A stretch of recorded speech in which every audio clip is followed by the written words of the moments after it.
And I'm live. Good evening. It's Gordon Causey, otherwise known as Gordy Canuck, and you are watching Act One, a Canadian take on news events. I'm going to be telling some jokes tonight. Normally, my channel, I focus in a Canadian take on news events, on news and current events, things happening in the world. Heavy focus on my native Canada, reference off my shoulder there. A picture, it's not a picture, it's a painting, a print of a painting of the CN Tower circa 1978, probably 77, somewhere around there. And the news can be very depressing. I mean, I've talked recently about the ostrich farm out in Edgewood, British Columbia, where uh, we're waiting to see how that dramatic situation unfolds. 400 ostriches are slated to be culled. We have the political situation in Canada. We have German politicians from one particular party all dying suddenly, seven of them, at least at last count. I don't know if it's gone up. But if you're watching this either live or if you're watching later, if you're watching this on replay, wanted to hear what are these jokes? What is this Canadian telling Jewish jokes? Um, if you're watching now or later, you're welcome to hit the thumb up button. That helps the algorithms. YouTubers, which is what I guess I am, something of a hobby of mine, a very raw channel, very unpolished, very raw, very bare bones basic, no lighting, no graphics, none of the bells and whistles you see on a lot of stations. I noticed that a lot of YouTubers are trying to make themselves look like a professional production television type property. Not my station. Very raw, very bare bones basic. Sometimes I say pathetic and miserable. You decide. You decide. And of course, you are welcome to subscribe.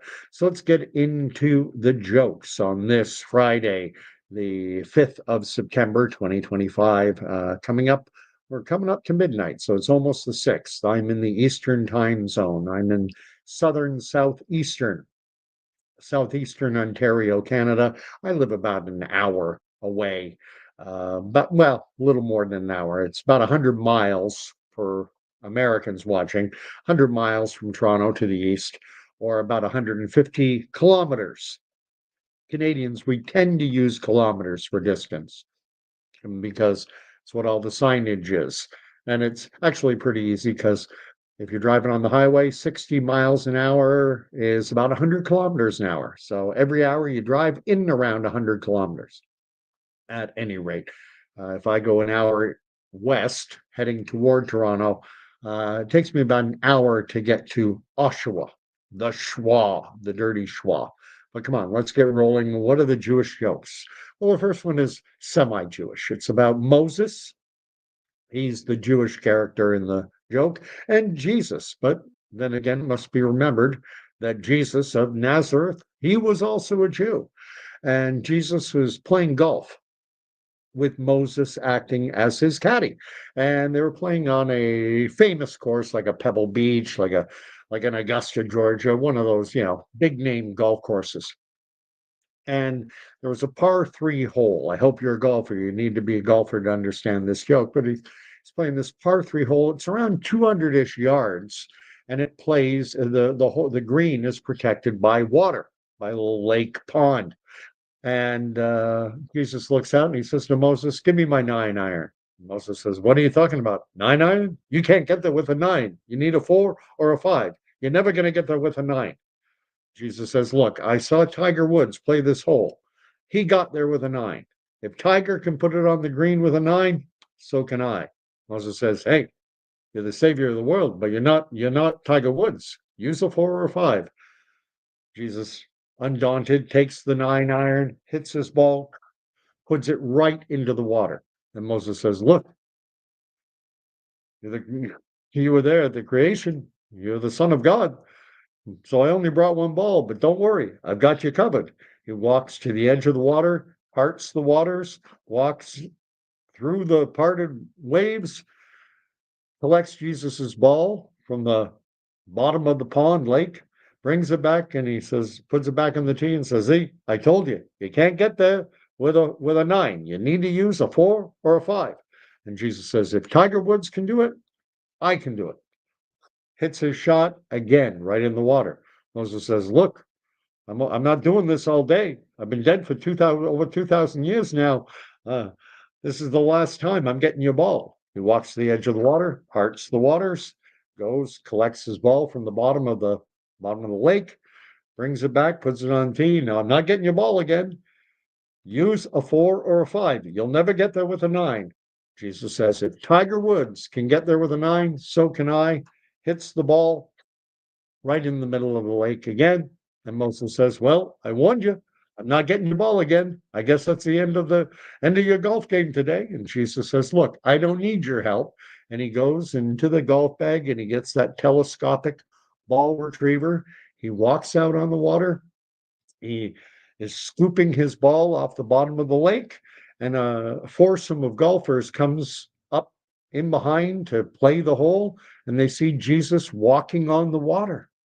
And they look at him and they say to Moses, "Who does that guy think he is? Jesus?" And Moses says, "No, he thinks he's Tiger Woods."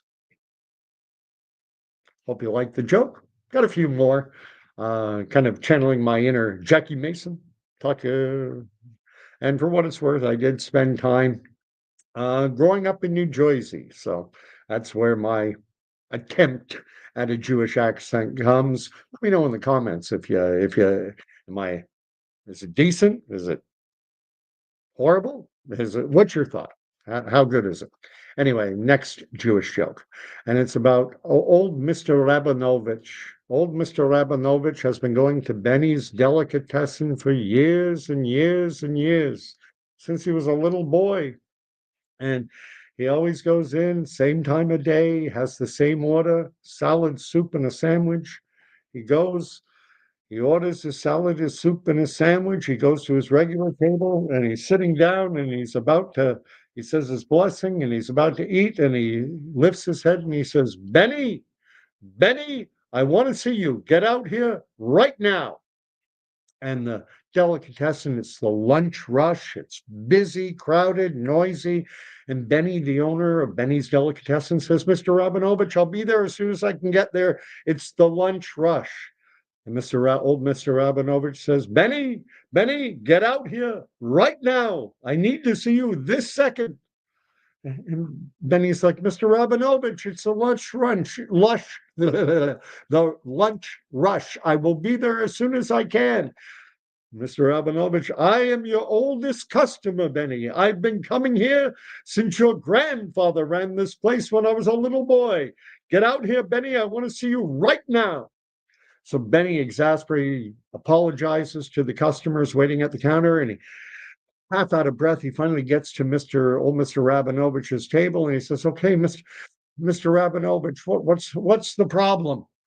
And Mr. Rabinovich says, "Benny, I want you to taste my soup. Taste my soup, Benny." And Benny's like, "What's the matter, Mr. Rabinovich? Is it too hot? Is it too cold? Did we get the wrong soup? What's the problem? Taste it, Benny. Taste my soup."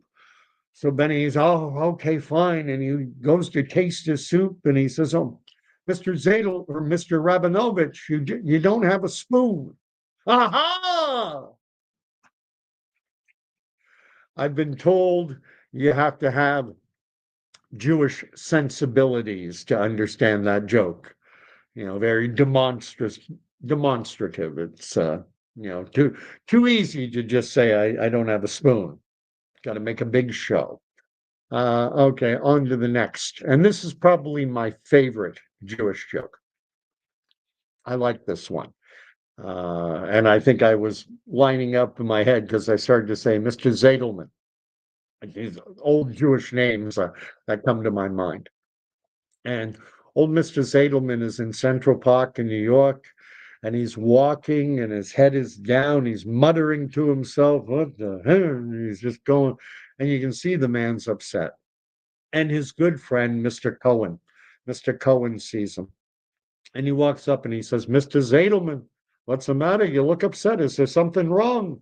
And old Mr. Zadelman, he says, "Sorry, funny you mention that my boy, my boy Lenny, he left home a year ago. Now he's come home and he's become a Christian. Where did I go wrong?" And Mr. Cohen says, "Oi, my boy, he left home a Jew. He came home a Christian. I too have gone wrong. What did we do wrong?" And the two of them start talking about their boys, Lenny and Yosef. They left the Jewish faith. They became Christians. They're muttering, complaining to each other when their good mutual friend, Mr. Goldberg, sees the two of them.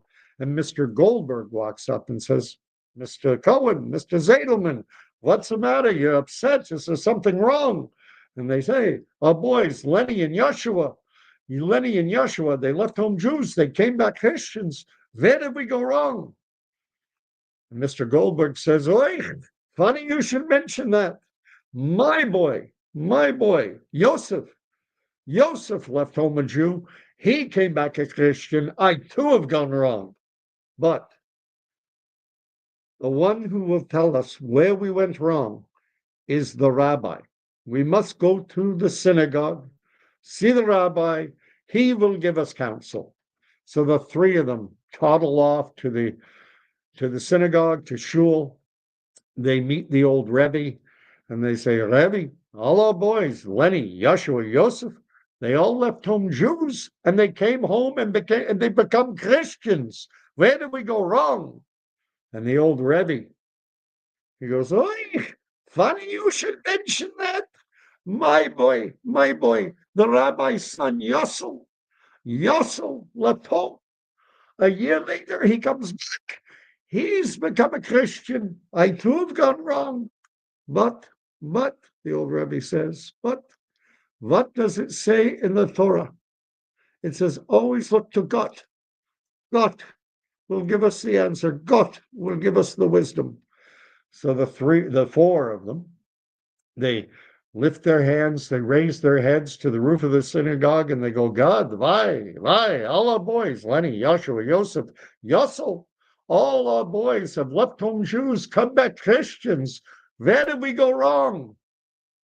Well, there is an earthquake. The ground shakes. The roof of the synagogue is ripped open. They look into the sky, and the heavens part. And God's hand descends from the heavens, and God speaks to them, and God says, "Oi, funny you should mention that." That's my favorite, probably my favorite all-time Jewish joke. Danny's adding some. He's got one here asking me, "How does Moses make coffee and tea?" Are you ready? He brews it. Very good. I like that one. It's funny, I'm not Jewish, just if anyone's curious. But having spent a number of years living in both New York and New Jersey as an expatriate Canadian child, we moved to New York City when I was in and around 6 months old. And then later went across the river, and we were in New Jersey, living in two small towns. We lived in one town for a year and then another town for four, Wyckoff, New Jersey, and Glen Rock, New Jersey. And as a matter of fact, the reason my parents chose the area that we lived in was because it had a significant Jewish population.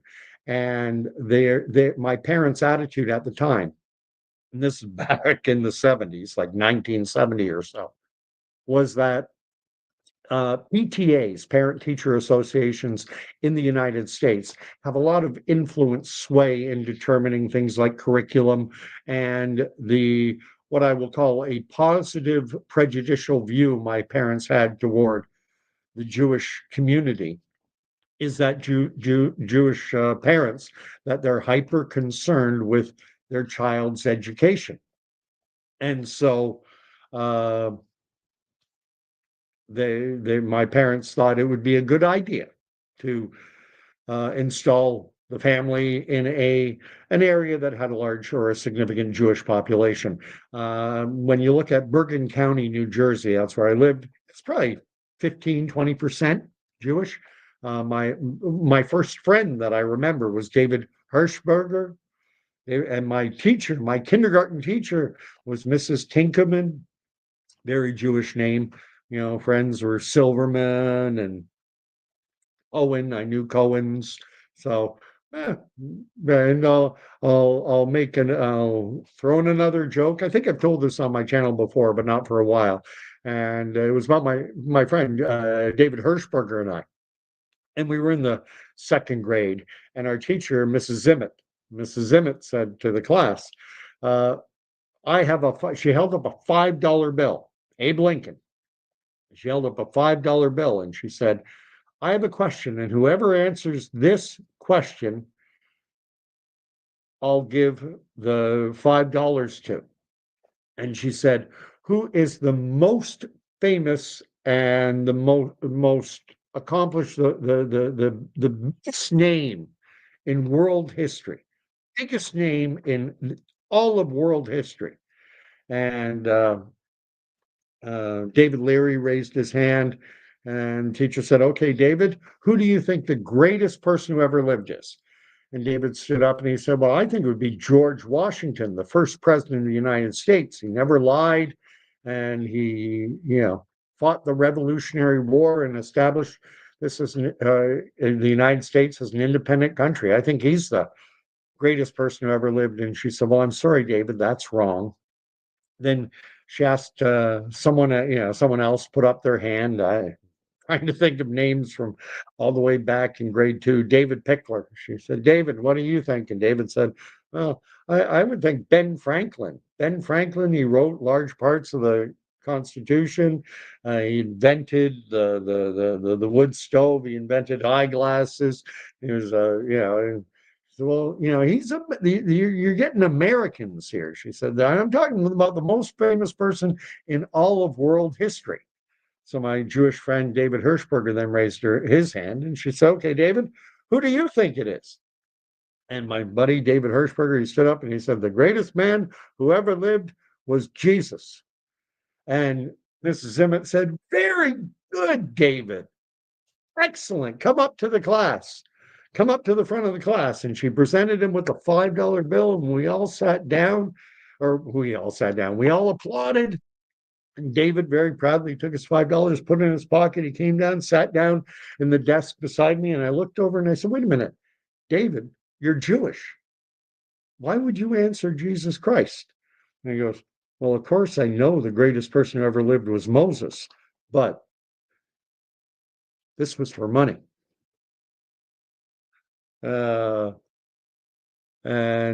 let's see, I got a few comments coming on here. Oh gosh, I've got a ton of these.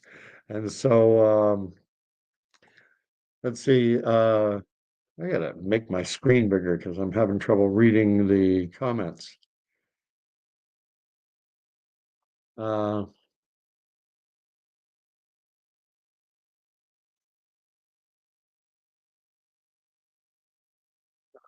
Pardon me while I just fiddle with my computer to try and make it a little more readable.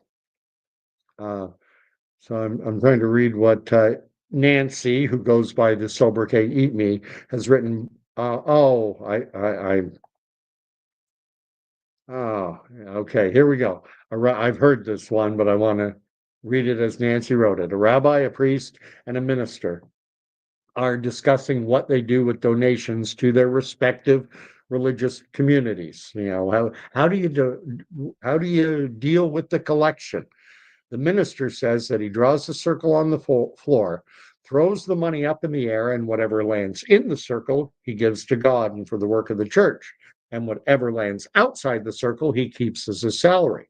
The priest uses a similar method. He draws a circle, but whatever lands outside the circle, he gives to God, and whatever lands inside, he keeps as his salary.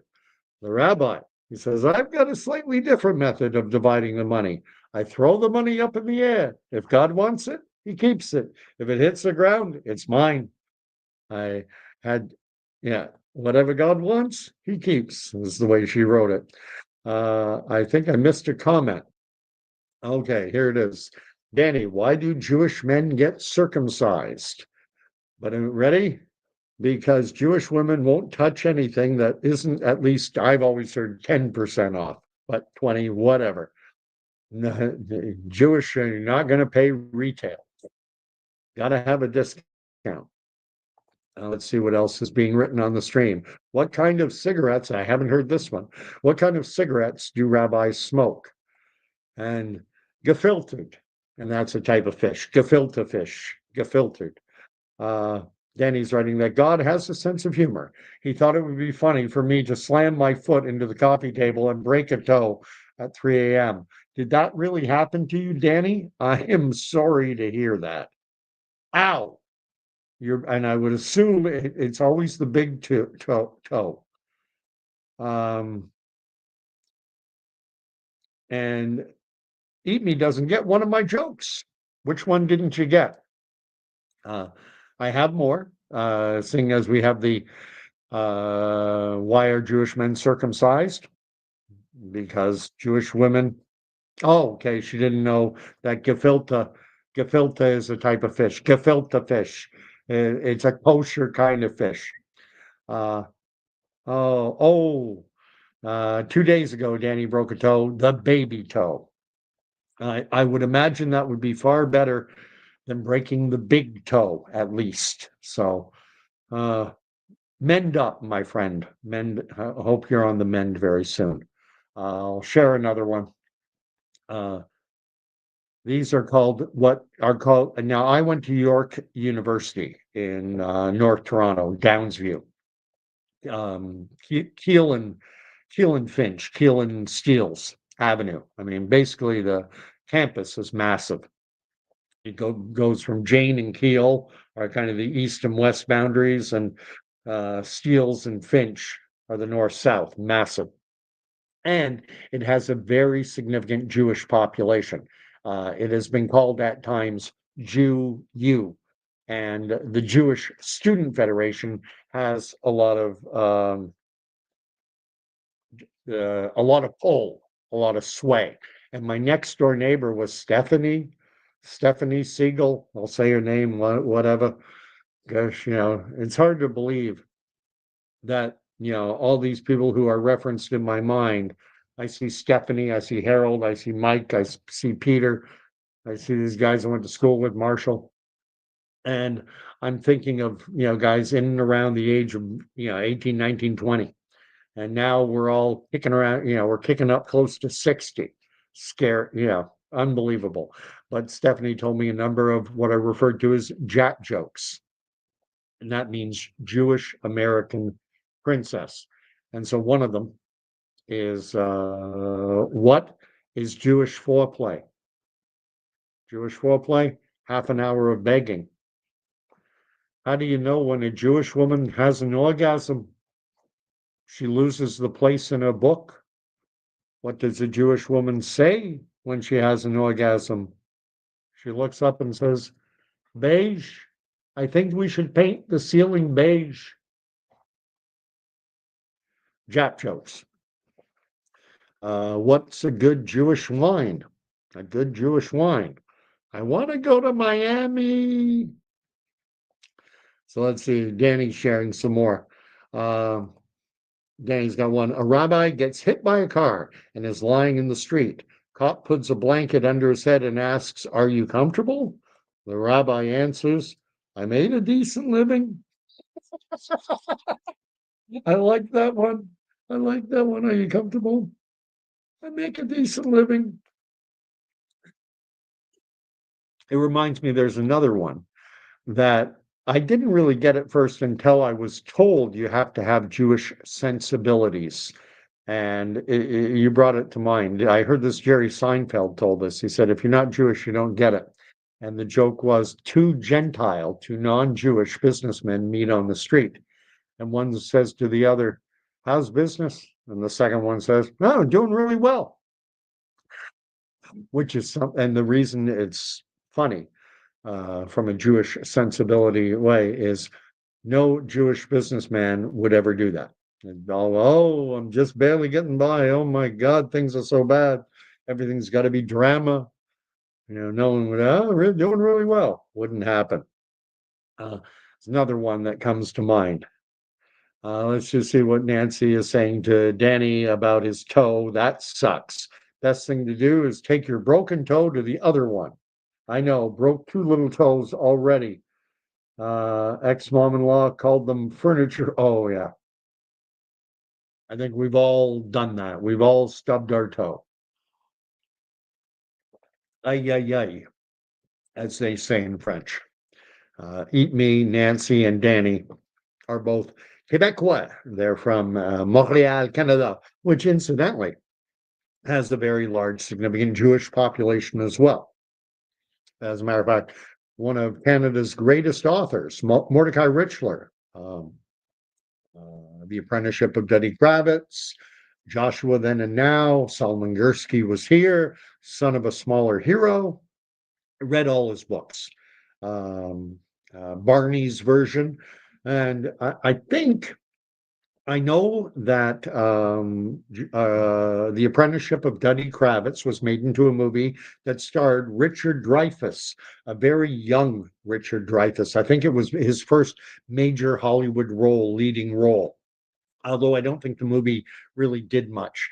And I believe that Joshua Then and Now, likewise, was made into a movie. And I think that one starred James Woods playing the titular role of Joshua. And then Barney's version was also made into a movie. I don't think I've seen any of them, to be honest, but I have read all the books. And probably his greatest book, in my estimation, is called Saint Urban's Horseman. And Saint Urban is a predominantly Jewish street neighborhood, Saint Urban neighborhood in Montreal. And of course, Mordecai Richler he's no longer with us. He passed away, getting old. All these people I used to read are gone. Priest, a minister, and a rabbi walk into a bar. The bartender says, is this some kind of joke? And Eat Me is suggesting for the toe that Danny taped the toe to the other one to help stabilize it.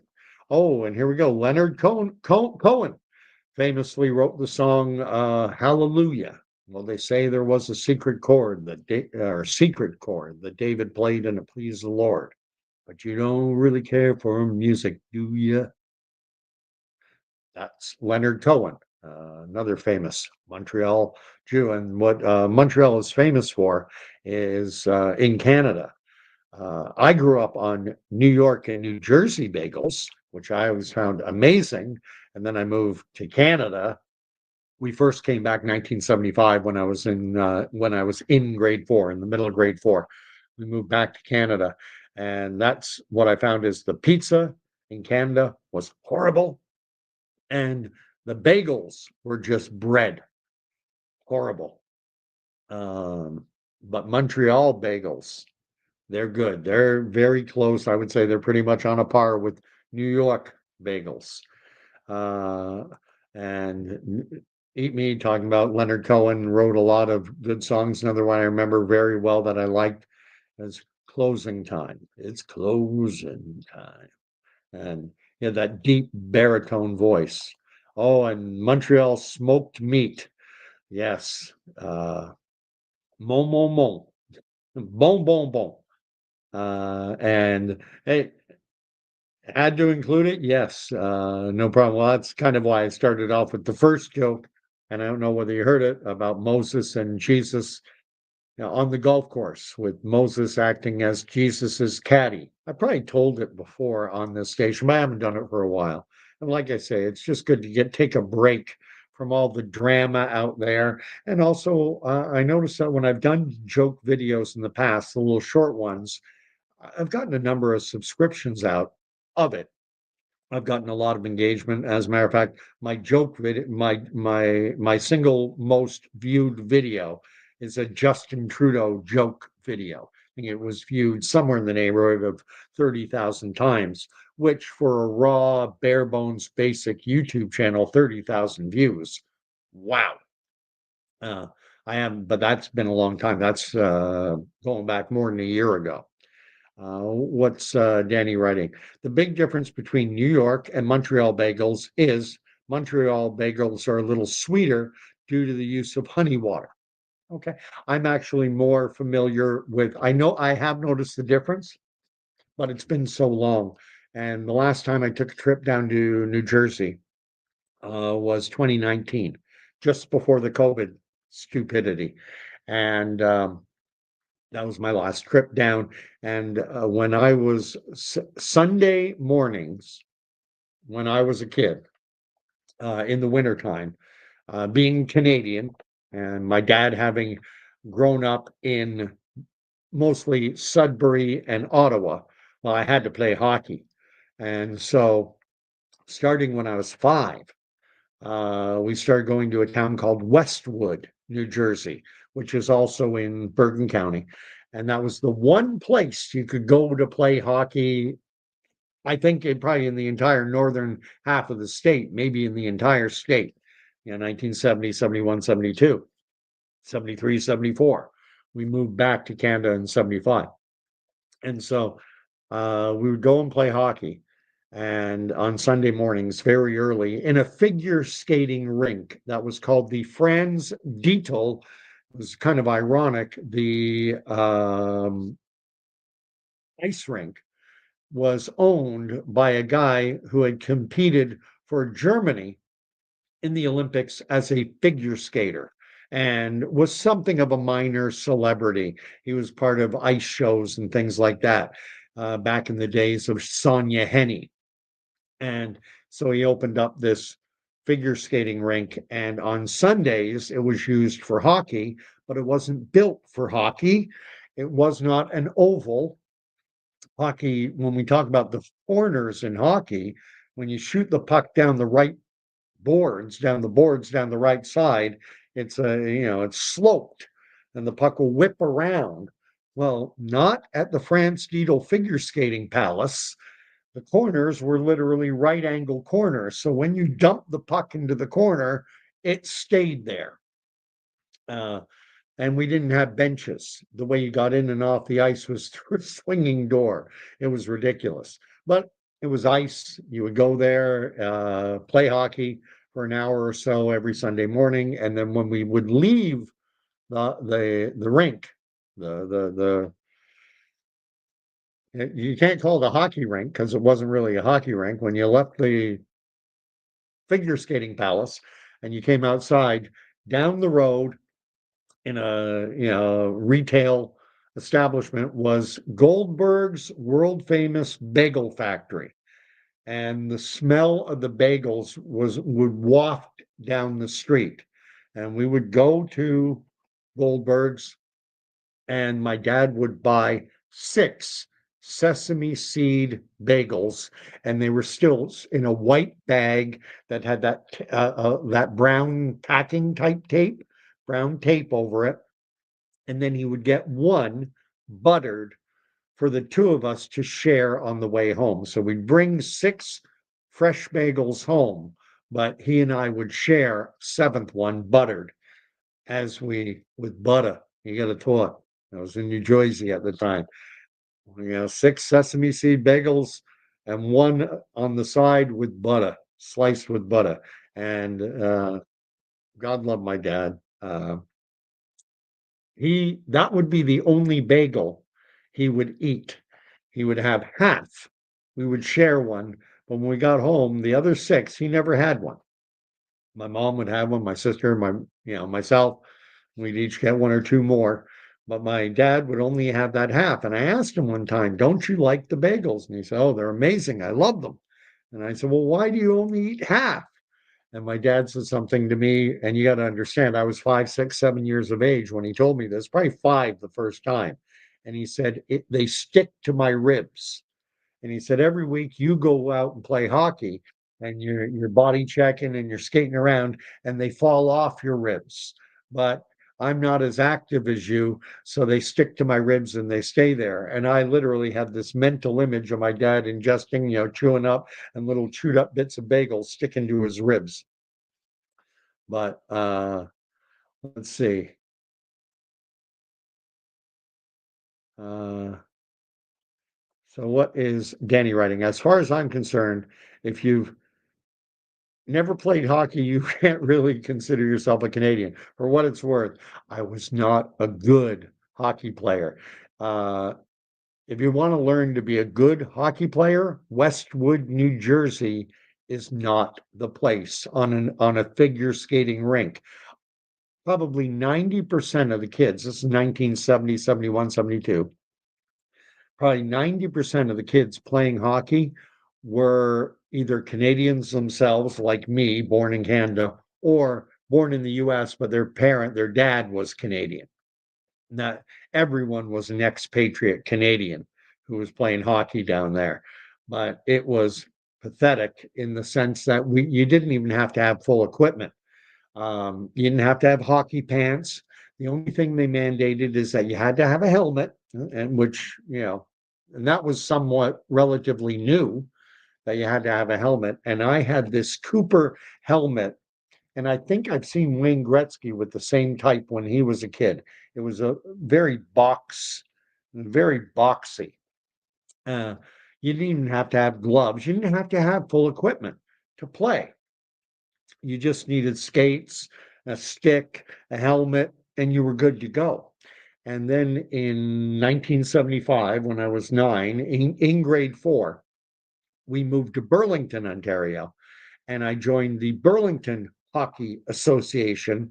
And I was amazed to find out that in each age group, there were 3 divisions. They had the A for the best players, the B for the middle of the pack, and then the C for the guys like me. I ended up in the C division. I was an ankle burner. Uh, and I always had tube skates. And it wasn't until we moved to Burlington in 1975 that I got my first pair of what everyone called them. Yeah, I don't think they call them tuck blades anymore, but tuck blades were relatively new. And my dad went out and I got my first brand new pair of skates. And for the first time in my life, I stopped ankle burning and I actually became a fairly decent skater. But my skills were I always played defense. And because I could skate reasonably well and I had some size to me, I was, maybe a little bit bigger than average, and I had an aggressive streak. I was basically always told, see that guy? They would tell me who the good guy in the other team was. See that guy? Hit him. Because in my era, body checking was still allowed. Uh, Oubliez pas ton. Don't forget yours. Okay. I don't know what they're talking about. A Buddhist goes to a food truck and asks for a burger. Make me one with everything, then pays with a $20 bill. He asks for the change, and the vendor replies, change comes from within. That's a good religious joke. Very good. I like that. Uh, and then Denny's writing, don't eat half a dozen poppy seed bagels before go. Oh, yes. There was a Seinfeld episode about that, saying that Elaine had tested positive for heroin or poppy, something like that, because she was eating poppy seeded bagels. You may show trace amounts of opiates. And Danny's saying that it has likewise happened to him. At Goldberg's, they had onion bagels, sesame seed bagels, poppy seed bagels. They had a number of different varieties. We always got sesame seed. But my sister, she liked the poppy seed. I, to this day, I like everything bagels, what they call plein goût, I think, in Montreal. When I lived in Quebec City, I'd get a bagel and I had to remember plein goût, full taste. In English, we say everything bagel, uh, but they don't really have the word everything in French. It's kind of a funny way they say it. What they say is in English, we'll say everything, and I mean everything. That's when you want to emphasize everything, you say, oh, it wasn't just it was everything. Well, in French, What they do is they say tut tut tut tut tut tut tut. They say tut tut tut tut tut tut tut tut. I did everything, everything, everything, and then you say it 7 times. Tut tut tut tut tut tut tut tut tut tut tut tut tut tut. And it's always seven. Number of completions for any Christians watching, or Jews. For if you're Jewish, seven is the number of completion, perfection. And Eat Me thought it was a Seinfeld exaggeration joke. I was thinking of doing a video on Seinfeld and criticizing the show because I often talk on my channel how television is there to program us what to think, what to believe, how to feel about things. And I know I've noticed that with some Seinfeld episodes about the way they dealt with issues and the way they would straw man things. And there's a famous episode where George, at at the behest of Kramer, goes to see a naturopathic doctor, a homeopath, and they make the homeopathic doctor look like a total lunatic moron with pyramids around his house. And when he's diagnosing George, he kind of coughs on him and then feels his face. And, the guy comes off as some new age Shirley MacLaine idiot.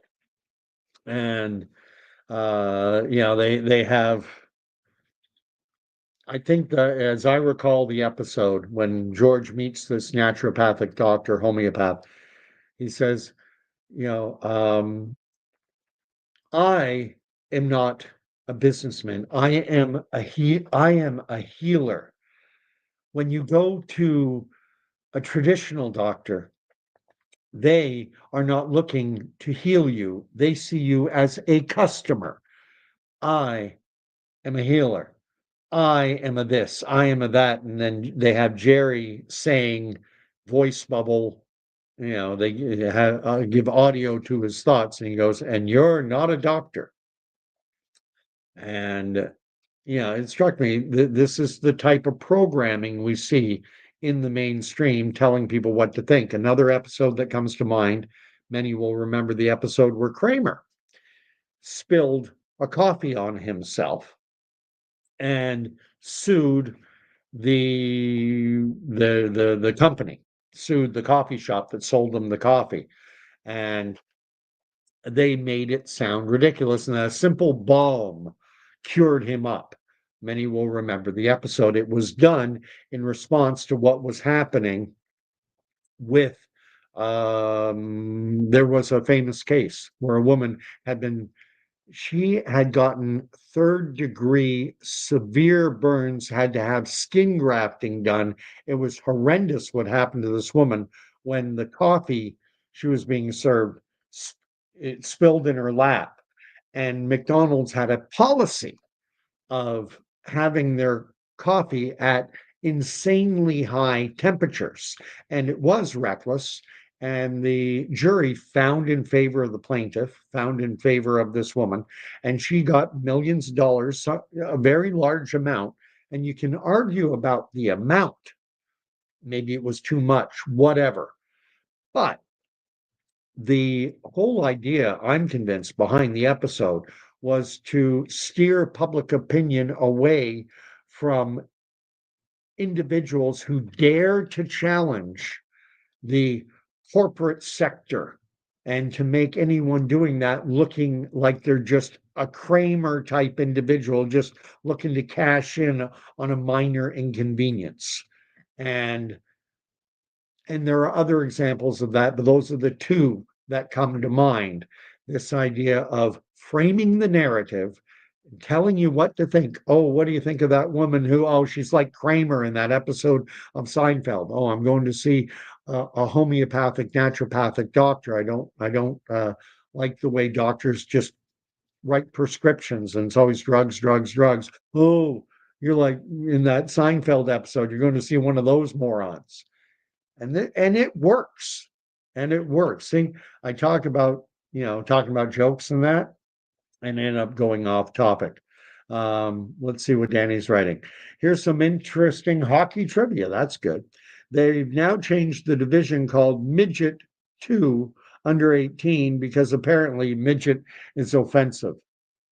I saw a funny comedian and he was talking about the fact that he'd written a joke for a TV show or an event or something of that. And the organizer of the event vetted his material and they said he had a joke and he used the word midget. And they said, you can't use this word.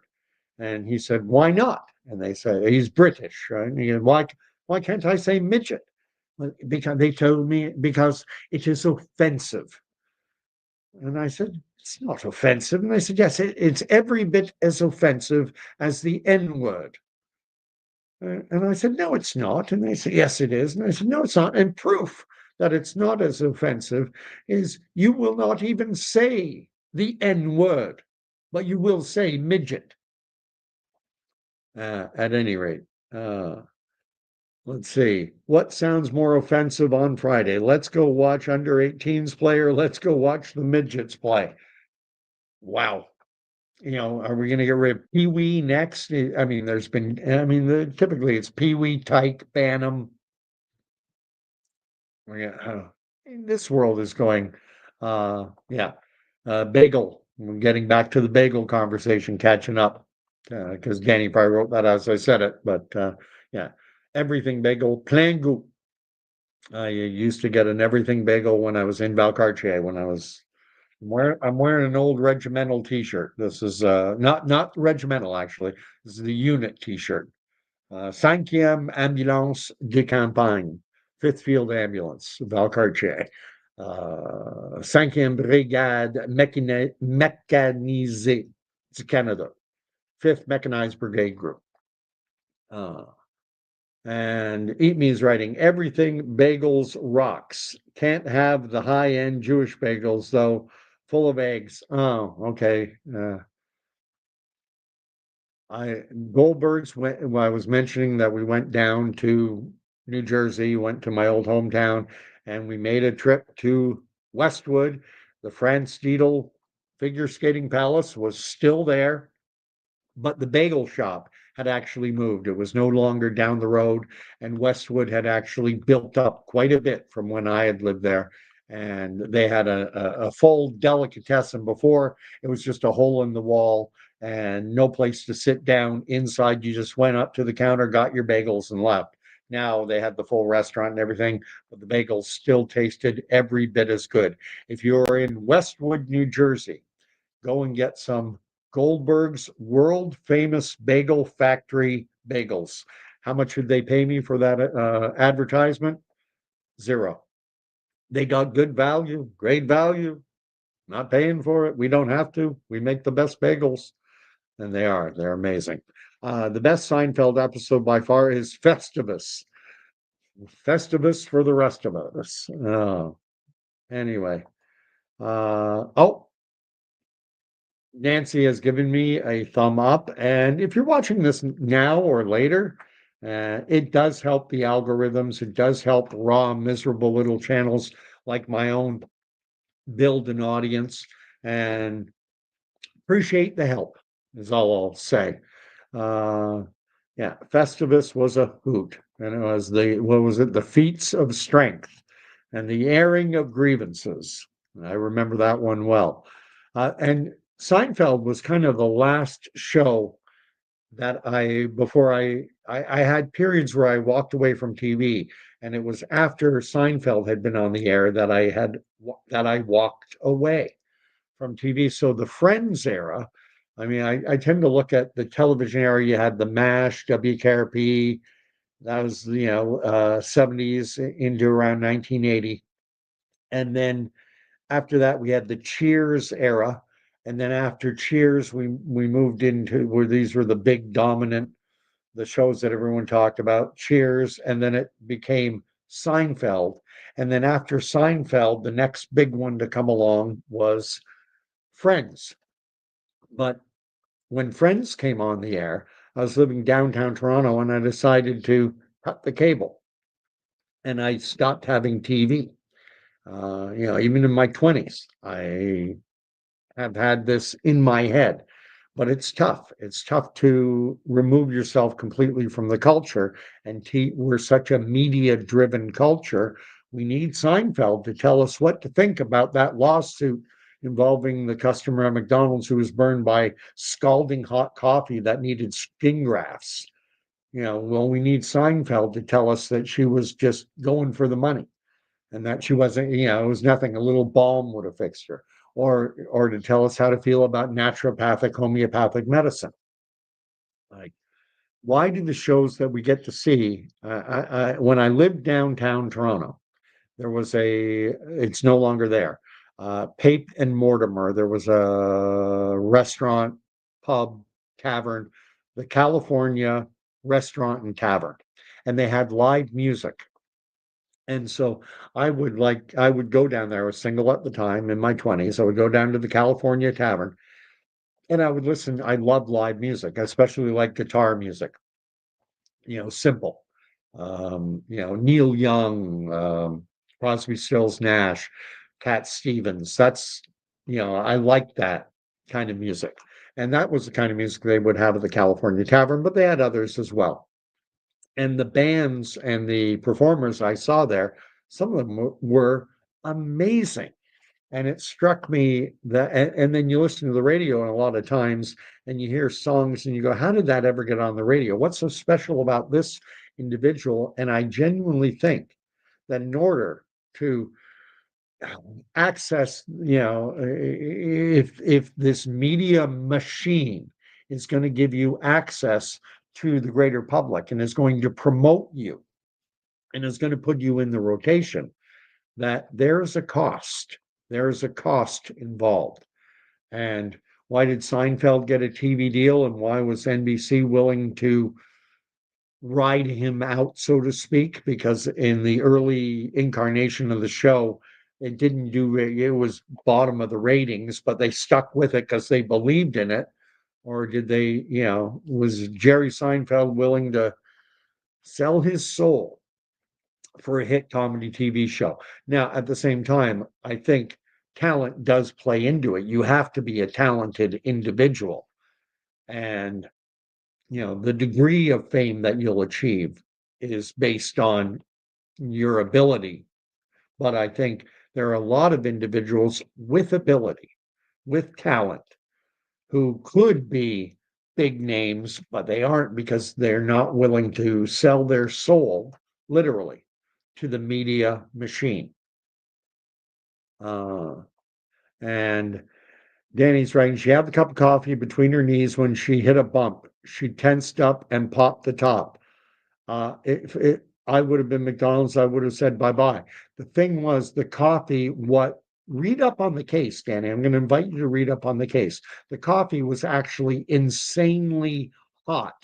And it ended up having like like as severe a burn as you can have from a liquid.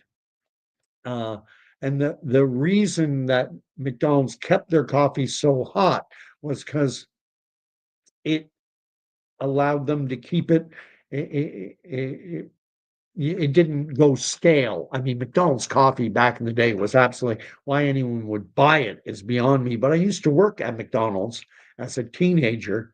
I started there the summer I was turning 15, and I worked there I worked there a couple of years for 1 or 2 years, well, two or so.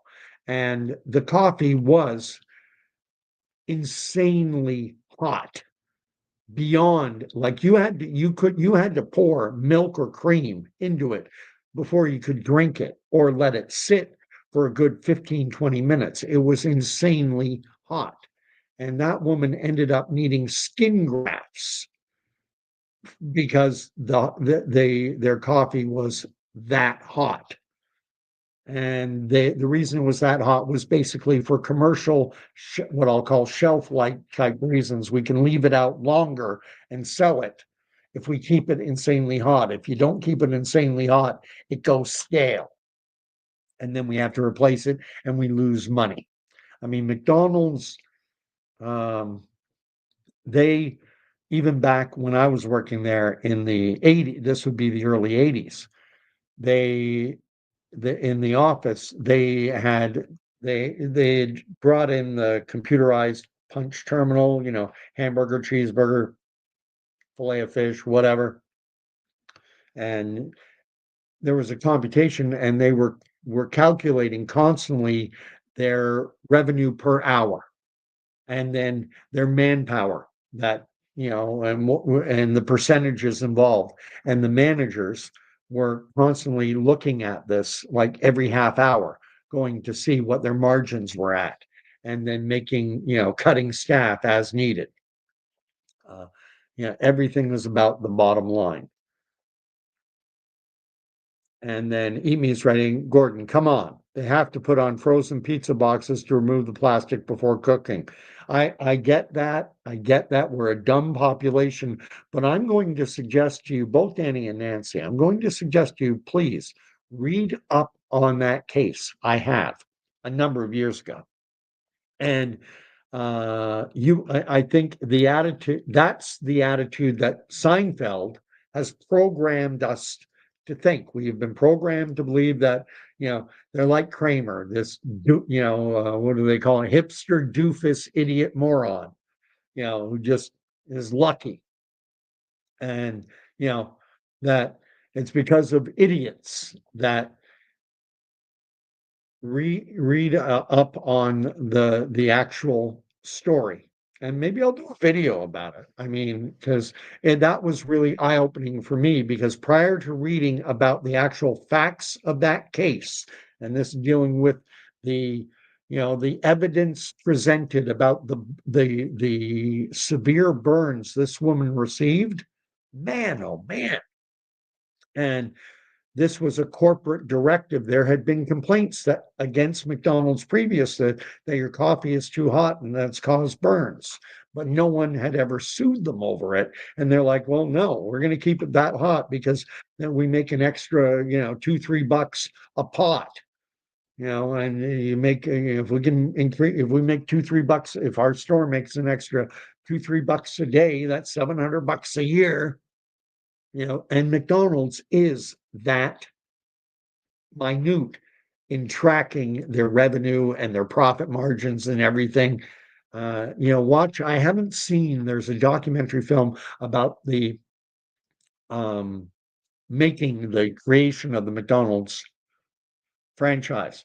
And I just saw a little snippet about it, where the one individual who, like, it was a partnership, or I don't know all the details, but anyway, this one guy found out that there was a new way they could make shakes that were far cheaper, because they didn't have milk products in them, and they would be, they would spoil.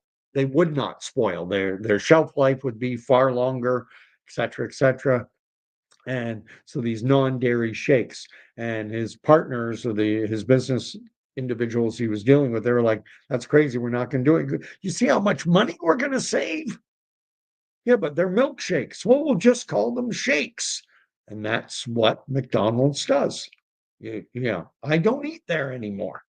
And please read that up. Read up on that, because I find, uh, the woman who did this, she's probably been shamed left, right, and center. Woman had skin grafts done. I've spilled coffee on myself. I bet you Danny's got a broken toe. Accidents happen. People spill coffee on themselves. But should McDonald's be allowed to make their coffee so damn hot that it leads to severe third, fourth, fifth degree burns that require skin graft on the inside of your thigh? Can you imagine how painful that was? And so, Nancy, I do get it. I do get it. Yeah. You know, the warning labels on everything, it's insane. Don't, take the pizza out of the plastic. It's like shampoo bottles have instructions: rinse and repeat, or sorry, rinse, lather up. Oh, what do I do now? Oh, rinse. It's a good thing it's on here, otherwise I wouldn't have known to rinse. I would have been walking around. I guess before they wrote that down, people were walking around with soap in the dried soap in their hair. Uh, then he says, I'm offended, you're offended. I'm not offended. But if you read up on the case, I think your opinion may change. But you have to read up on the injuries this woman suffered and the evidence as it was presented at trial. They don't give you that in the Seinfeld episode, of course. They make it sound like, it's just a little burn and you put a little balm, a little ointment on it, a Chinese ointment, and oh, it goes away, no problem. The rash, it's gone. Not with the woman who sued McDonald's. She had to have skin grafts done. The damage to her skin was that severe. So anyway, uh, Amy's writing that when you buy a pie, you have to turn the box upside down to read on the other side. Do not turn the box. Oh, it's insane. I get it. I get it. I mean, and it's because in the United States, it is a very litigious society. I'll sue you I was in San Diego. I think it was 1997, and I was down there on a business trip, and I was visiting a client of the company I worked at, and they were in an industrial area, you know, industrial type park, office buildings and such, but all low rises with beautiful manicured lawns. And I had called a cab, or they'd called me a cab to take me to the airport. I was flying back to. I lived in North Bay at the time, and they had called me a cab, and I was waiting for the cab, and I went walking on these. It looked like it had been freshly sodded, and I went walking. And what happened was they had put a loose piece of sod over a hole. And so when I stepped onto this sod, it was like a trap door. The grass gave way, and I went crashing down. And it's hard to describe, but it was like almost like a sump pump type of thing. And I banged my shin hard because I went down like a sack of bricks hard on my shin, and it left a large, what I'll call a blood contusion. I don't know. It was like a big blood bruise, and it was big. And the cab came up shortly thereafter, and I limped into the cab, and I pulled up my leg and looked at it. And when I would go in a cab, if the cabbie would let me, I'd always sit in the front. Mind if I sit in the front? I hate sitting in the back. And I showed him my leg, and he's, "Oh my God." And he was foreign.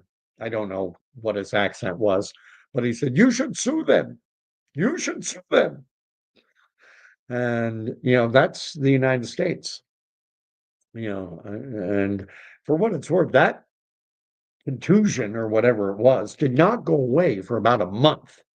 I mean, within a week, it wasn't bothering me anymore, but the bump on my on my on my shin, just to the right side of my shin, was still there for like a month.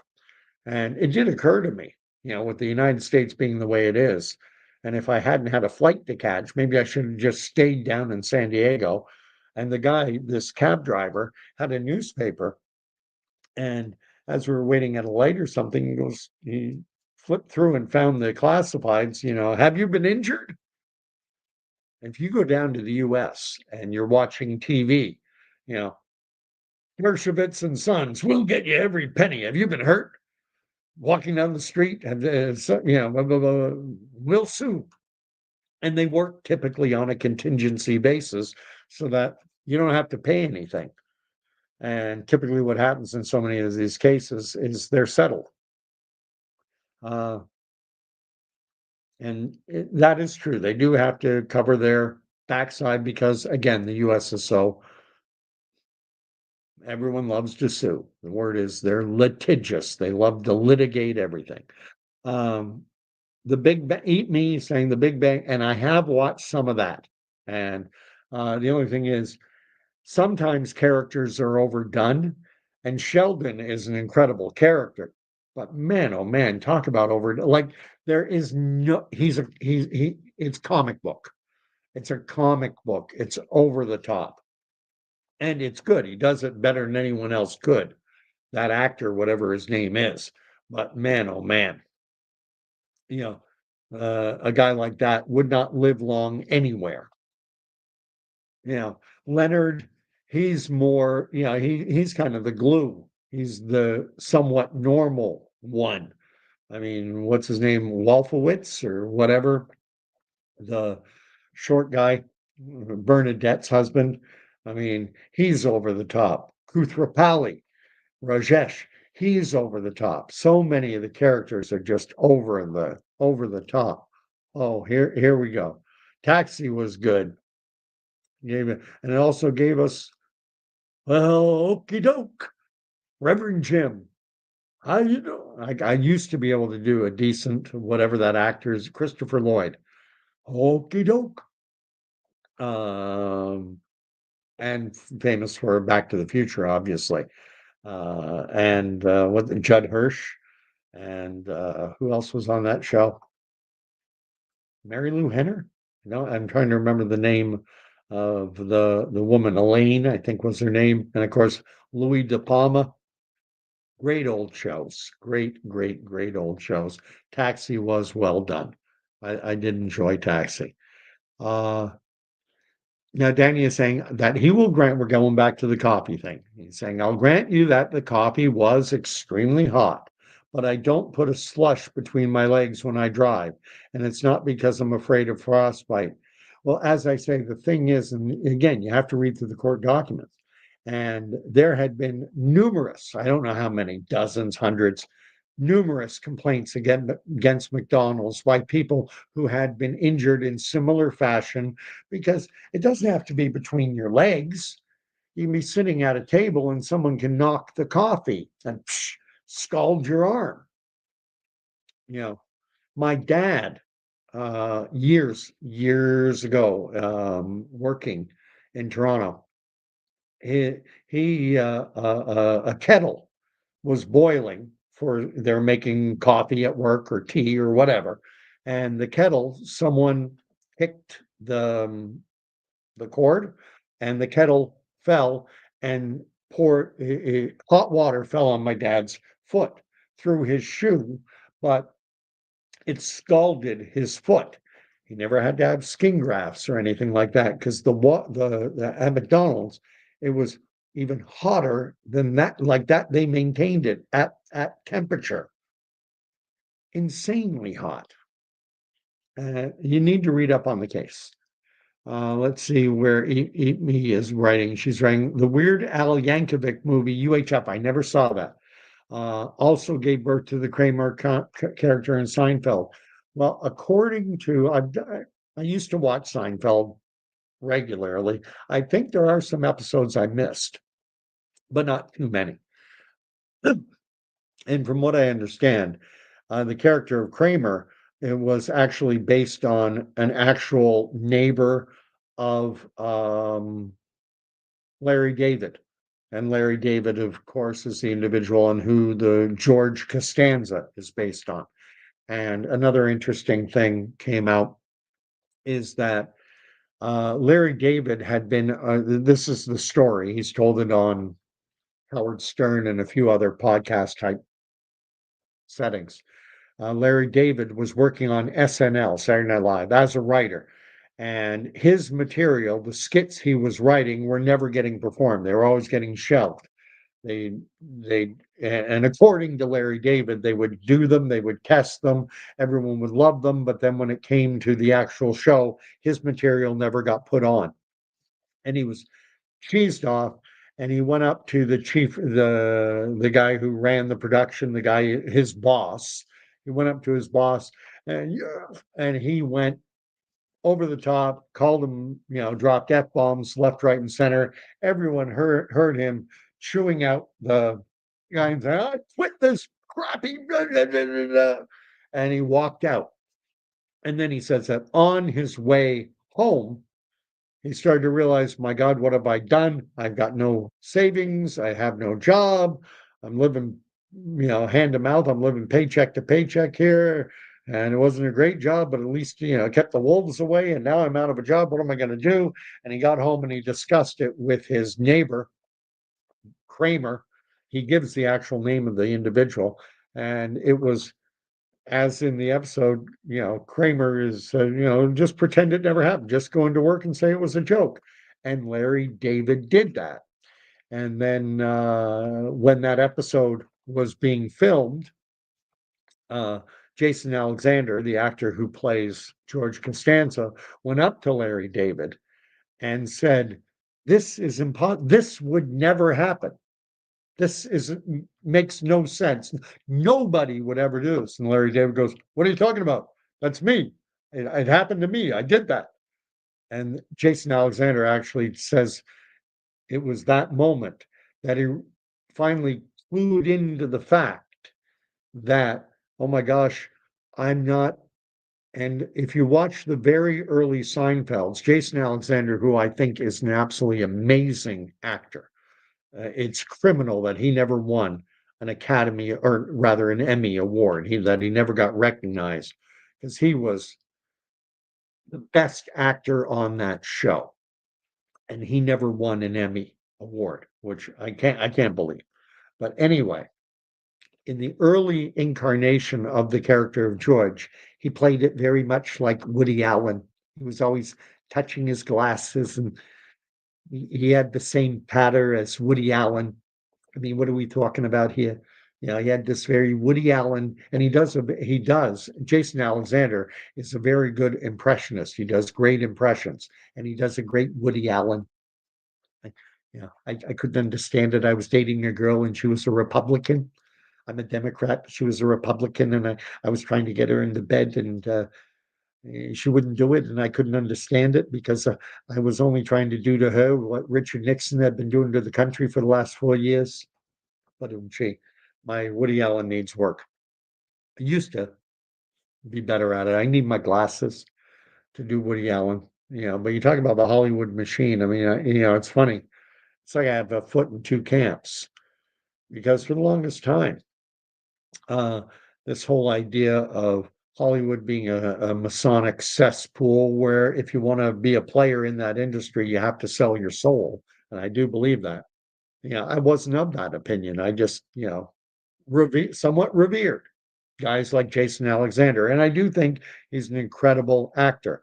But getting back to, it was during that episode where he quit his job and then pretended, what? You thought I was kidding? That was a joke. Uh, it was when Larry David told him that that happened to him. So that's when he realized, and he noticed that Larry David, whenever he was thinking, that he would put his tongue, like, on his top lip, and he, whenever he was thinking, whenever he was facing a dilemma, how do I deal with this dilemma?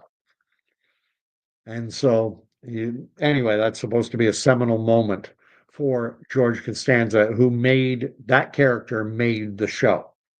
Because, and the reason he never won an Emmy is because he put a mirror up to the worst aspect of human behavior. And there's an element of George Costanza within everyone. There's an element of that. We have selfish inclinations. We have egotistical inclinations. These are the negative aspects of the human condition.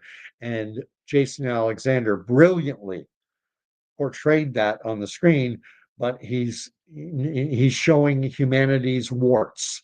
And so as a result, uh, Kramer won tons, and Michael Richards, who's great at physical comedy, but he couldn't. Jason Alexander, you may or may not know, he was in the movie Pretty Woman. I wonder, does anyone remember the role played by Jason Alexander in the movie Pretty Woman? Or were you even aware that he was in the movie Pretty Woman? And it was not a minor role, wasn't a lead.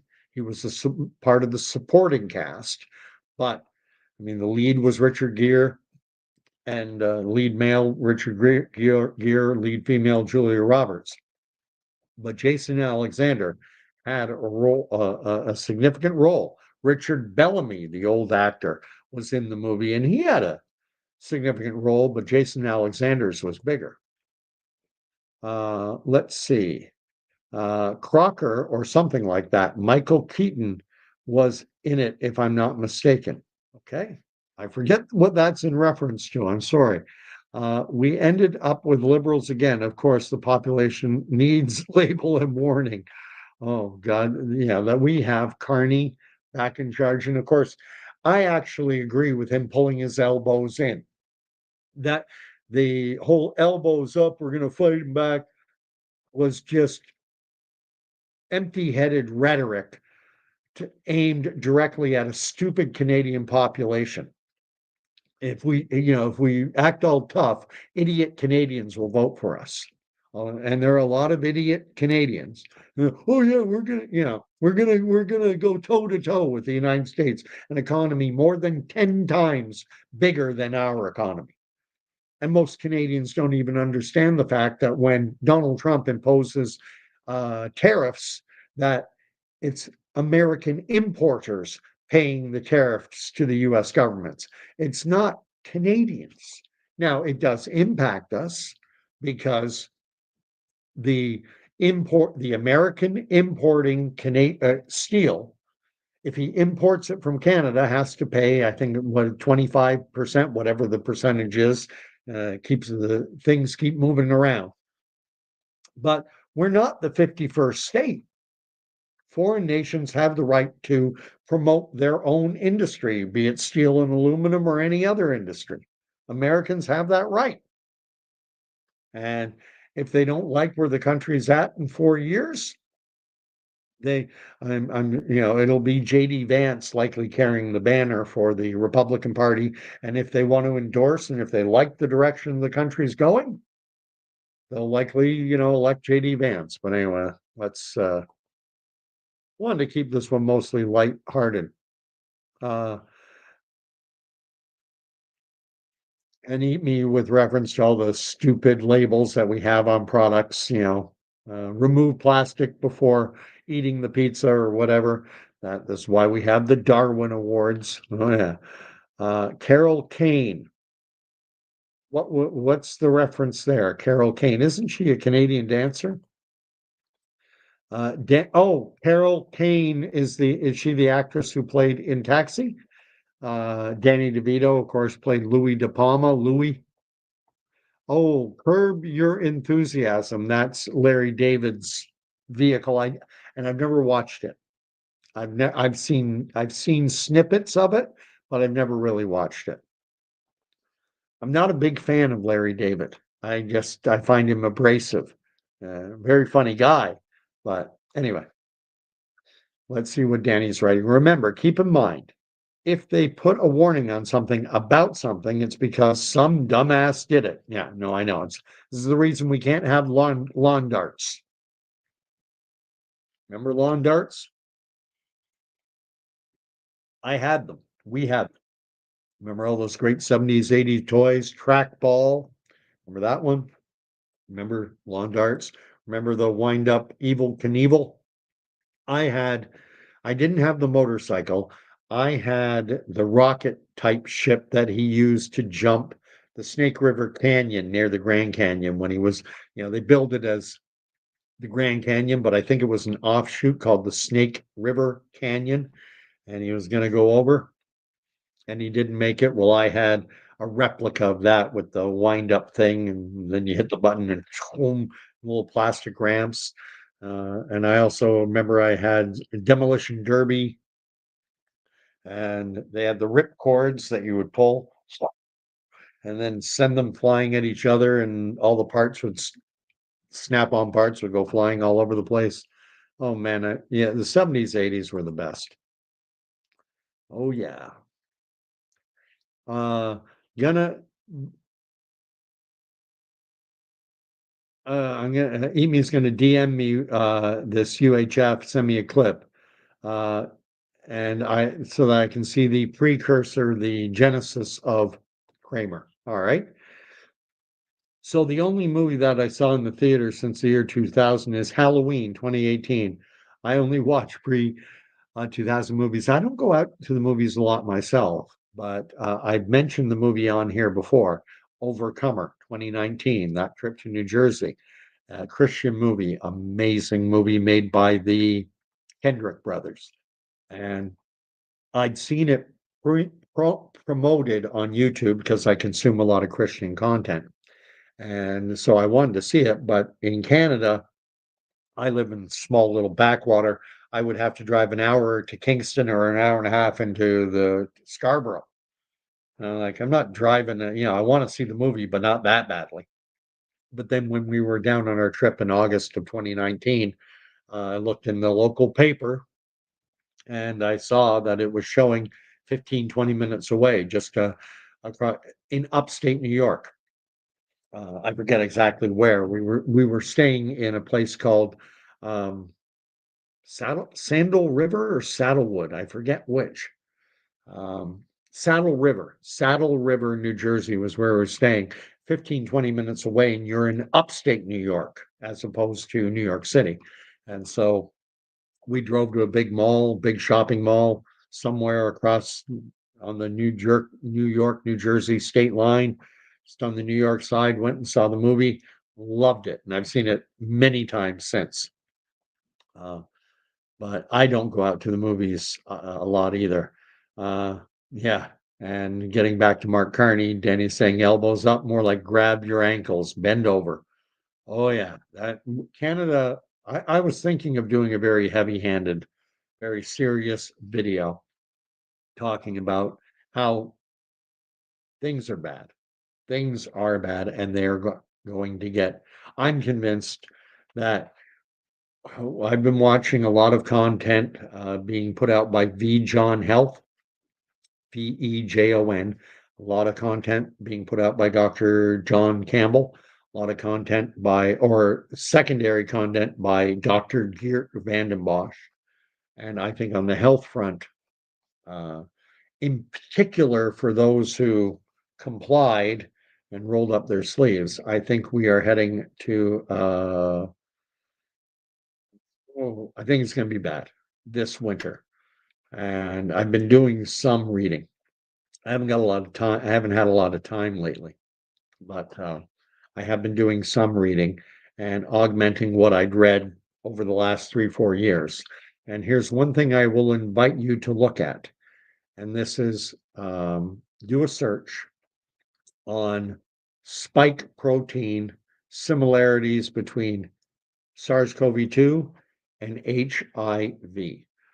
There are papers out there, more than one, that talk about or write about the structural similarity. They're not identical, but there is a structural similarity between the spike protein on the surface of the SARS-CoV-2 virus and the spike protein on HIV, human immunodeficiency virus, the virus which causes AIDS, acquired immune deficiency syndrome.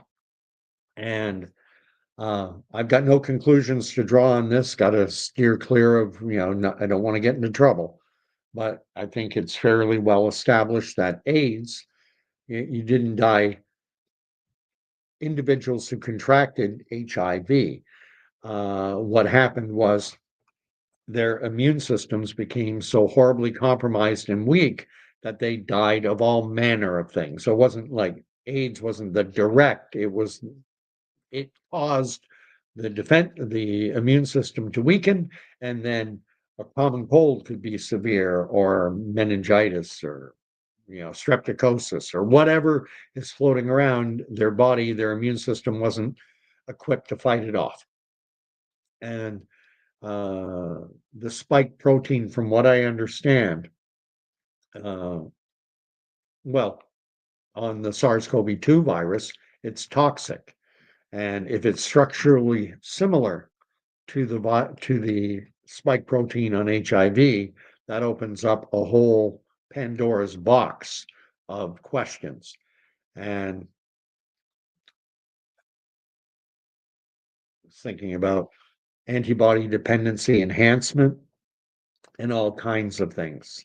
And the problem is, on YouTube, I can't say what I really want to say. I can't lay it out there. I have to play. You gotta play. You gotta play between the lines, and I hate that. Let's see what Nancy's writing because I'm going to wrap up soon. Do not remember him in Pretty Woman. No, not sure if I really want to see a movie about a night worker finding romance again. I don't blame you. I will tell you who Jason Alexander played in the movie Pretty Woman. He was Richard Gere's right-hand man.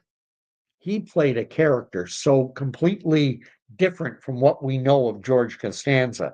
He played this high-powered ass jerk businessman.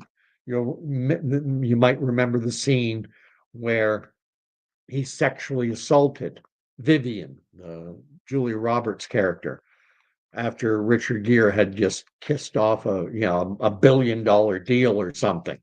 And then he got aggressive with her, and Richard Gere came in and punched him out. That was Jason Alexander. And because it is so far, that to me tells you how good an actor he is. That you could watch a movie like that, and then you see him years later portraying a character so far removed that you don't even realize it was the same guy. And now Michael Richards was on Seinfeld, and sorry, it was on Cheers. He was in an episode of Cheers, and he's playing Kramer. It's the same character. It's an episode where it was a very small part where he's Michael Richards, Kramer, was suing Sam Malone over a bar bet. Um, Sam, in a drunken night, had bragged that he was going to marry Jacqueline Bisset, a famous actress. And so the Kramer character, doesn't it sound like a Kramer thing? He made him a bet and they wrote it down. And watch, you can find the episode on YouTube and you'll see he's playing the same character on Cheers that he later played on Seinfeld. He didn't have very physically gifted as a comedian. He could do physically things, but that's one aspect of acting. And he did a great job at it, but I don't think he's got a lot of depth. I think Jason Alexander, to me, is a far more accomplished actor. Uh, Eat Me Loves Taxi. That was a great old show. Alex Rieger. Um, let's see. Uh, and Nancy wants me to see something. I forget what you want me to see. It is funny. Uh, and Danny's saying they actually put in the instructions on a chainsaw not to grab saw blade while it's running. Do not touch blade. Well, I know some of these things are, but there are dumb people out there. And especially in the US, you can sue over anything. I remember as kids growing up, a kid lived next door to me, Joey Giulioni. And when we got mad at each other, I'm gonna sue you. It seemed to be an American thing. Just say, I'm gonna sue you. Uh, let's see, we still have lawn darts and play every summer at the chalet. Ah, very good. Um, I haven't seen lawn darts for years. Slip and slide. Oh gosh, I hadn't thought of slip and slide for a long time. That's amazing. And what's Danny writing? Watched that one as per your recommendation. And I'm thinking he's talking about Overcomer. Kendrick Brothers stars Alex Kendrick stars. I actually did a podcast interview with Arnett. I'm trying to remember the name of the actor now who played the blind diabetic in the hospital who was the runner's father. Cameron Arnett, I think that's his name, Cameron Arnett. That's coming to mind. I actually did a podcast interview with him. That was fun. And Adrian came on and talked to Mr. Arnett. Turns out he's Haitian, of Haitian origin. He's an American. And the guy had actually been on Star Trek. He'd been in Miami Vice. And I believe he mentioned that he had been offered a regular role on a cop drama, provided he would sign off on doing nude scenes, and he didn't. He wouldn't sign off on it because of his Christian faith. As a Christian, he could not agree to perform nude. And they were like, okay, we'll get a body double to do it for you. And he was like, yeah, but people will still think it's me. I can't do it. And that got him basically blacklisted in Hollywood. He couldn't get any work. And he went from going to be, and I think the show that he was being offered was NYPD Blue, because they started to bring out that kind of content. And anyway, so now he's in all kinds of Christian movies. He's been in I Still Believe. He's been in Tulsa. He's in this new one. He's got a featured role in a new one called The Forge. It's a relatively new one. Great actor. I looked at that his acting in the movie Overcomer, and if it wasn't a Christian faith based film, I think that was Academy Award nominee worthy as a supporting role. Um, what's Amy writing? Oh yeah, the Australian vaccine they wanted to market test trial show. Yeah, yeah, it's a rabbit hole to go down for another night.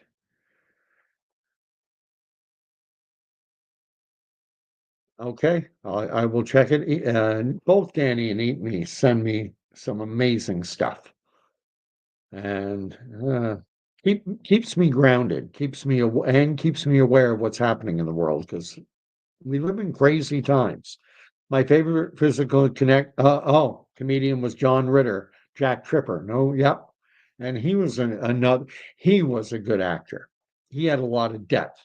He could do the physical stuff, but you should see him in the movie Sling Blade with Billy Bob Thornton and Dwight Yoakam. Interesting. Uh, I watched that movie. Yeah, everything gonna kill you. Uh, that was kind of Billy Bob Thornton. That and Monsters Ball. I saw that as well. And I didn't see these at the theater. I watched all these probably renting back in the day, before streaming, when you would actually rent either cassettes, the old VHS cassettes, and then DVD. Um, that's where I saw a lot of these movies. And oh yeah, I was just watching an old episode on Facebook. It came up, an episode of The Waltons, and John Ritter was in The Waltons. He was also an actor in MASH. And it's so funny about Hollywood actors. You get the impression a lot of people think, oh, they were in the right place at the right time. They got lucky. And typically, what I found through talking with a number of people in the entertainment industry is you what has to happen is you have to uh, slug away for a number of years and establish a reputation. And your reputation is based on the fact that you learn your lines, you show up to work on time, you're not a jerk on the set, you get along well with people, and time goes on. And then eventually, maybe you get a break and you get offered a significant role. And then you have to get another break in that the show has to be successful. And quite often they're not. Danny's saying that his favorite scene from that movie, Sling Blade, is when he goes to order chips at the chip wagon. He got himself some taters. Mm-hmm. Mm-hmm. I haven't seen it for years, and I only saw it one time. In fact, Dwight Yoakam was really good, and there's an interesting dichotomy going on there because Billy Bob Thornton became famous as an actor, but he wanted to be a musician. He wanted to be, I think, a drummer. I think, and he plays drums, and he wanted to be a famous musician. And then you have Dwight Yoakam, who is a famous musician. I love Dwight Yoakam's music, guitars and Cadillacs on the streets of Bakersfield. Love Dwight Yoakam's music. Little sister. Um, Dwight Yoakam, famous as he wanted to be an actor. It's like the two of them wanted to switch. Oh yeah.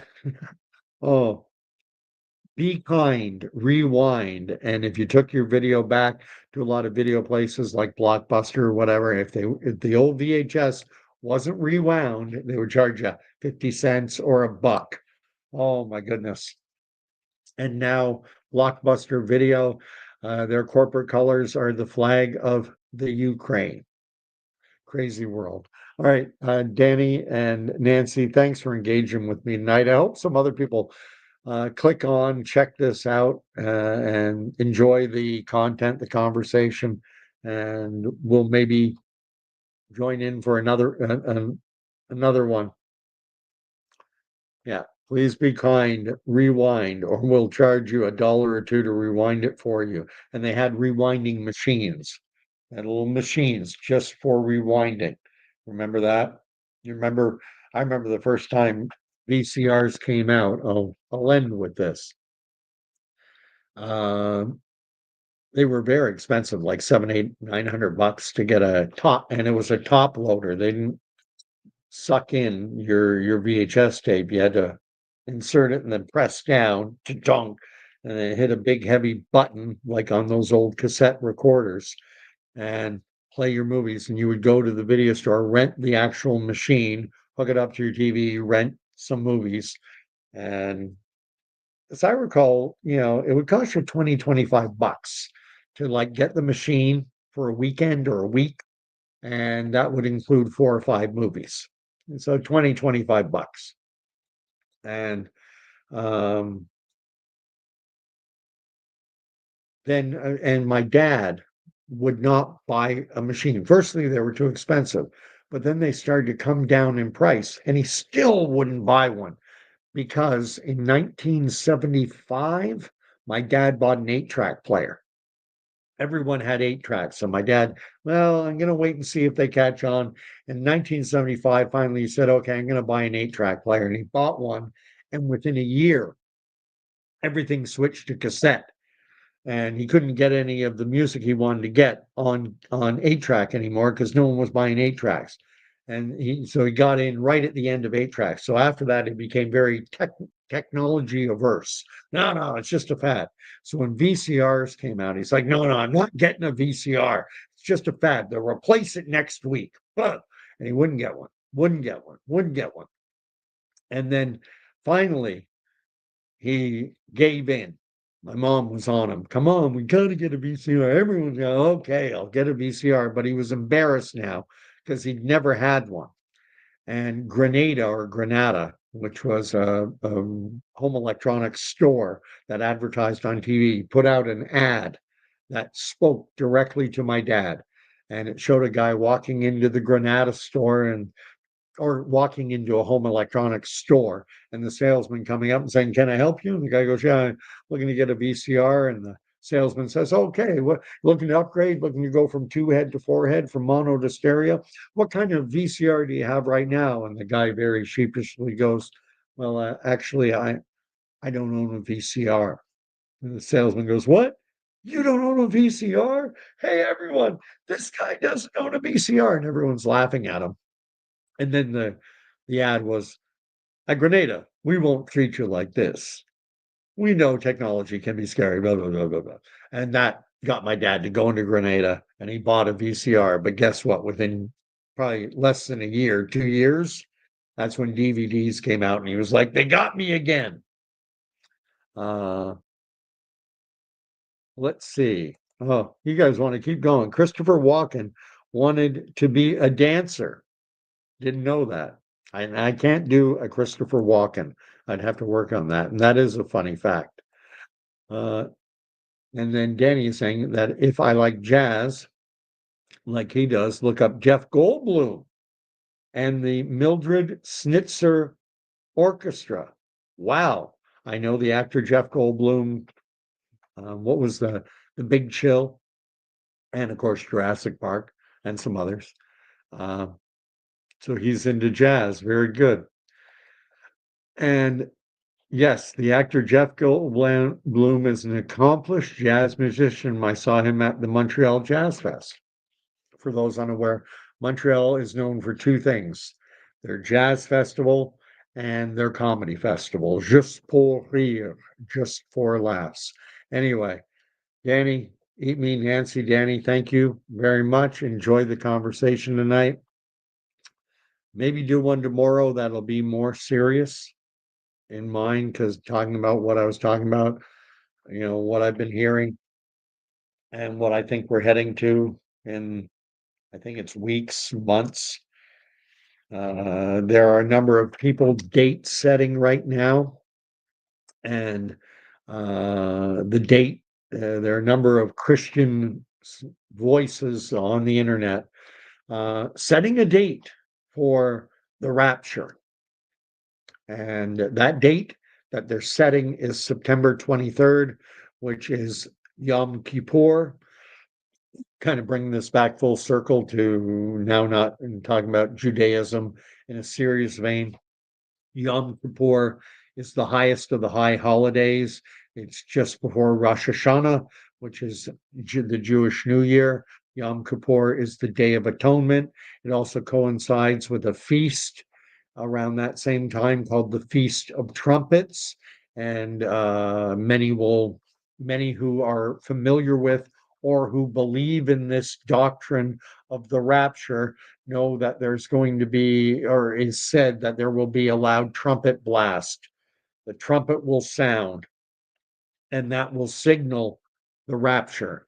And if you believe in the rapture, for what it's worth, I do not. To me, the rapture and the second coming of Christ are the same event. I do not believe in a rapture and then a second coming. I think the two are one in the same. That is my belief. I'm not here going to not here to argue the point or to belittle anyone who does believe in the rapture, but there are a lot of voices right now saying that they believe that the rapture is coming on September 23rd to coincide with Rosh Hashanah, or not Rosh Hashanah, Yom Kippur and the Feast of Trumpets. And uh, I think it'll be another one of those days. We keep having these days where something, the eclipses that happened. Oh, something's coming. The rapture's coming. Now I think it's gonna be. This is my opinion. This will be just another one. I do not believe we're ever going to reach a point where we look around and all of a sudden you're just going to see piles of clothes laying on the ground and planes crashing and cars crashing. I don't think that's ever going to happen. I think there's going to be a second coming. I do believe I am a professing Christian who believes that the Lord, the King, is coming back. And when he does, those who are asleep, those who died in Christ, that they will rise first and go to meet Jesus in the clouds as he comes down. They will be the first. But I do not believe that Christians are going to, living Christians, only those who are asleep. And for me, it's the second coming. Anyway, we got some French happening. Bonne nuit, and bonne nuit à vous aussi, and à toi aussi, Danny. And let's call it a night. Yeah, bonne nuit. If you're not familiar, bonne nuitée. I've never even heard that word, nuitée. All I know is bonne nuit, good night. And you say that in French, you say that when you're going to sleep. Otherwise, if you're going to be staying awake, you say bonsoir. Anyway, bonne nuit tout le monde. Good night, everyone, and I'll see you again maybe tomorrow. We'll jump in. Talk to you later. Thanks, Danny. Thanks, Nancy. Good night.